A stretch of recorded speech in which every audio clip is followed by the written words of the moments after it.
Hey everybody, welcome back to Barbecue by Biggs. I'm Aaron, and today we're doing one of the most easiest things that you could do on your smoker. That's right, pork tenderloin. If you guys want to see how this thing turns out, come along with us. Stay tuned.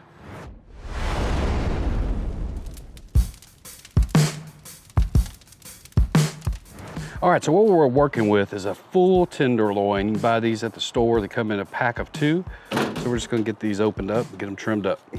So there's not a whole lot of trimming needs to be done on these, just a little bit of larger fat at the top. And then if you look, it's got a little silver skin underneath. Most of the time you just grab hold of it, take your knife, and it pulls right off.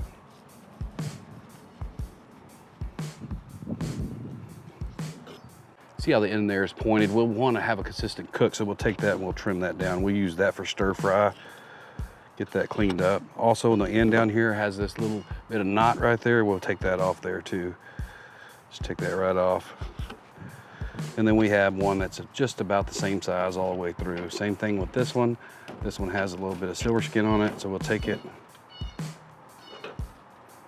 And we'll get that silver skin off of there. Again, this is a little bit thicker up here, so we're gonna take a little bit of that off. We'll use that for stir fry. All right, so now that we got most of the silver skin off, we're gonna go ahead and get the rub on. We're using the Suckle Busters honey barbecue rub. It's great for pork and chicken. And we're just gonna go through and put this on liberally on both sides. Go here. Spin it a little bit, get the sides. Don't forget the sides. If you guys haven't used Suckle Buster products, they are based in Texas and they make a good rub. Sold at most stores, but if you're not sure where to get it, there will be a link in the description below. They call it rub, but you don't want to rub it, just pat it in. And then we'll let it sit here for a couple minutes, let it sweat in. Then we'll be ready to go on. See you in a minute. All right, once they're good and have good sweat on them, you see them right there, they're really wet. We're gonna go on to the smoking rack. We just got one of these smoking racks here. We're gonna throw it on. We'll just put it right on there. Make sure you get it positioned the way you want it.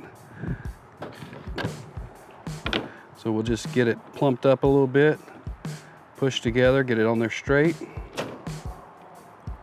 All right, and then they're ready to go on the smoker. We're gonna go on the smoker between 250 to 275 degrees.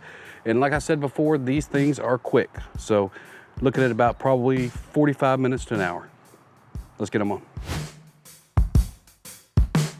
All right, so we got this fils offset. We're rolling about 250, between 250 and 275. We're gonna go on with these tenderloins, and I'm telling you, they have sweated in real nice. We're gonna go on the smokestack side, which is a little bit cooler side than over by the fire.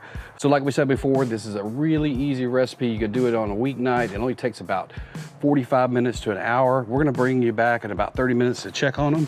And if they're close enough, we're gonna go ahead and glaze them and finish them off. So we'll get these put to bed. We'll see you guys back in about 30 minutes.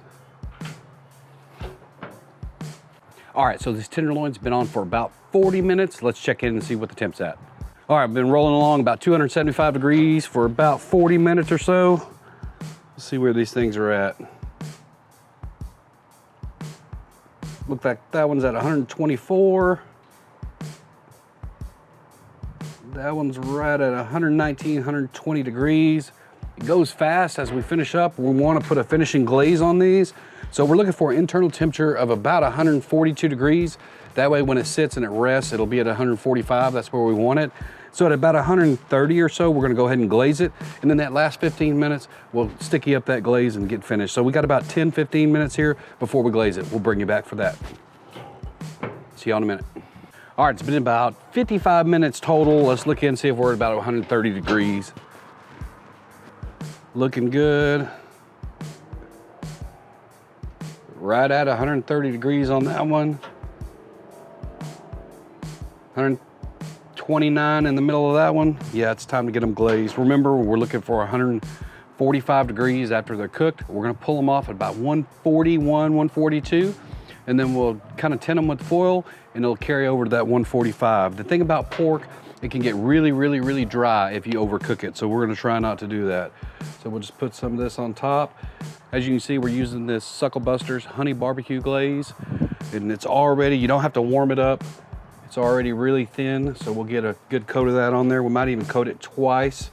Maybe leave this for about 5 or 10 minutes and see where we're at on temperature.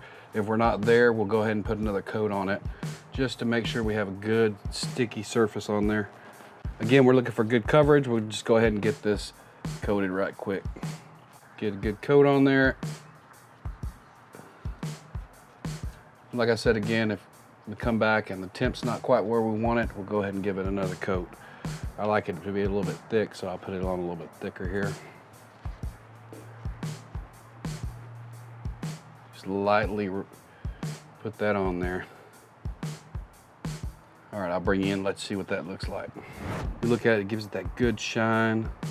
Oh yeah, those look great. All right, we'll leave it for about 10 minutes. Check on it again, make sure our internal temperature is right. We'll take them off. See y'all back. All right, they've been on 275, about an hour and 15 minutes or so. Looks like we're right at about 139, 140, pretty close. It'll carry over to 145. We'll pull these off. We'll get them tinted with foil. We'll let them rest, and we'll bring you guys back for the taste test. See you in a few minutes. They sure look good. Can't wait to get a taste of those. All right, so after an hour and 15 minutes or so, we are done. This rolled anywhere between 250 to 275 degrees the whole time. You can bump it up if you're short on time. You can bump it up to the 300 range and you'll be fine there. You can do this on a weeknight, and I tell you, it is one delicious meal on a weeknight, especially in your smoker. You can use an offset, you can use a pellet grill, you can use whatever you have, it will work great. These tenderloins are small, but they make one tasty feast. So let's get in here, take this foil off, and get us a taste. I'll bring you in for the cut. All right, let's move one of these to the side, get in here for a cut here.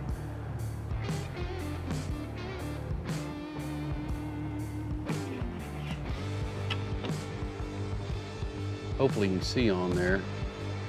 Hopefully you can see all that moisture. It is still very, very moist. Look at that, just oozing out of there. And even with that little bit of time, you got a good smoke ring on the outside of that. Still moisture just pouring out of that. Let's get us a taste. Again, let's see if you can see that. Still really moist. Man, that Suckle Buster's finishing sauce make for a very pretty product. Let's get a taste of this thing.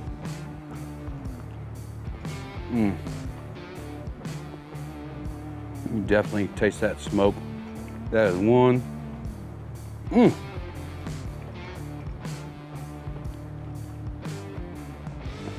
Real easy to do, really quick. I tell you what, it's hard to get better than that. See you guys on the next cook.